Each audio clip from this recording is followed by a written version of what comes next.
J'ai fait ma première école d'art à Lausanne.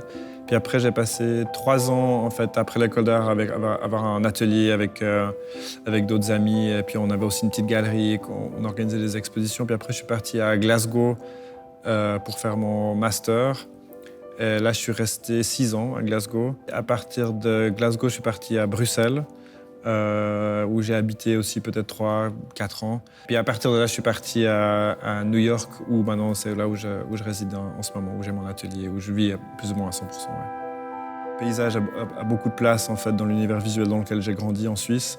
Les montagnes, les lacs, du coup en fait, c'était quelque chose qui était assez naturel de peindre des paysages.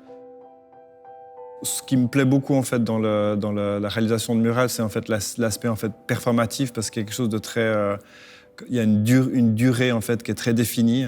Par exemple, en ce moment, j'ai 2 semaines pour faire 2 murales, et puis après, j'ai 2 semaines pour faire 2. Du coup, en fait, il y a quelque chose qui est... ça génère en fait une activité physique comme ça, c'est comme un peu comme un stress qui est pas du tout présent en fait à l'atelier. À l'atelier, si on me passait 2 ans pour faire une peinture, ben on peut. Mon atelier, c'est clairement comme je dirais presque tous les peintres, c'est pareil. Les peintres, ils adorent leurs ateliers parce que c'est un peu leur endroit où ils passent énormément de temps, où il y a tout le matériel, où il se passe un peu ces moments si précieux quand on fait de l'art qui se passent à l'idéal régulièrement, qui sont hyper agréables à vivre. Après, l'autre atelier, c'est forcément les expositions, parce que je passe énormément de temps à faire ces murales. Et c'est un peu, entre guillemets, mon atelier aussi, comme on voit autour ici. C'est que je m'installe, j'ai tout mon matériel. Le mieux, c'est faire des périodes à l'atelier, puis après les couper avec des périodes comme ça qui ont une énergie complètement différente, vu qu'il y a ces délais. C'est beaucoup plus physique, c'est beaucoup plus intense comme ça. Ça me plaît beaucoup. Juste tout simplement vu un pastel dans une exposition, j'ai acheté la carte postale et une boîte de pastel le lendemain, et j'ai commencé en fait à faire des portraits. Vraiment, je suis vraiment tout de suite tombé amoureux de la technique, parce que c'est très immédiat, c'est très sensuel, on travaille avec les doigts. Il y a un rapport comme ça très flottant et très fragile qui m'a tout de suite énormément séduit. Le pastel a vraiment eu son heure de gloire au XVIIIe siècle, au début du 1700. Et à ce moment-là, en fait, c'est un peu la période rococo, avec justement cette figure de Rosalba Carrera, et où tout le monde en fait a énormément de maquillage en fait, et porte ces grandes perruques qui sont couvertes de poudre blanche, mais aussi les visages sont énormément maquillés en blanc avec le rouge. Et en fait, souvent, les fabricants de maquillage étaient les mêmes fabricants que les fabricants de pastels. Quand j'ai découvert ça, plutôt presque une année, 2 ans après, c'était assez extraordinaire. Puis je me disais, mais c'est marrant, j'ai mis du maquillage un peu de manière intuitive, mais en fait, ça faisait complètement sens à la fin.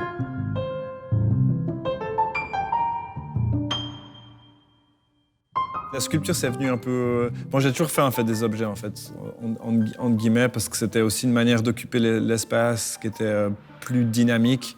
D'abord, j'ai commencé par peindre sur des cailloux, par exemple. Je peignais des fruits, des morceaux de fromage ou des morceaux de nourriture sur ces cailloux. Ensuite, j'ai fait des tables et des tabourets. Alors, c'était très simple parce que c'était des cubes.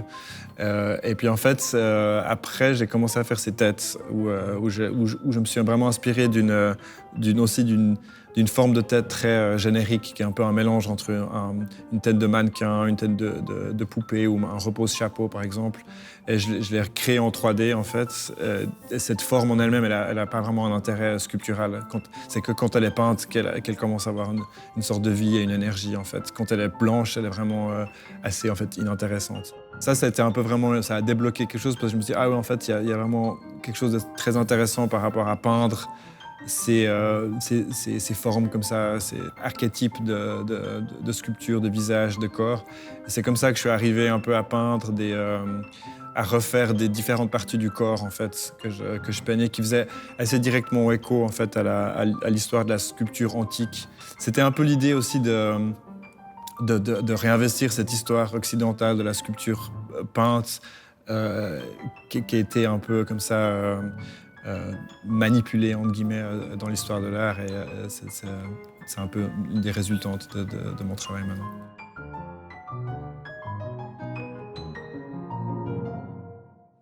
Je pense qu'il n'y a jamais vraiment un programme clair. J'ai envie de transmettre cette idéologie ou ces thématiques comme ça précises. C'est plutôt, je pense que l'artiste, en général, a envie d'attirer le regardeur ou l'audience à l'intérieur de son univers et après de le laisser là-dedans et de voir ce qui se passe, en fait. Parce que je pense pas que quand on crée quelque chose, on a forcément envie de comprendre.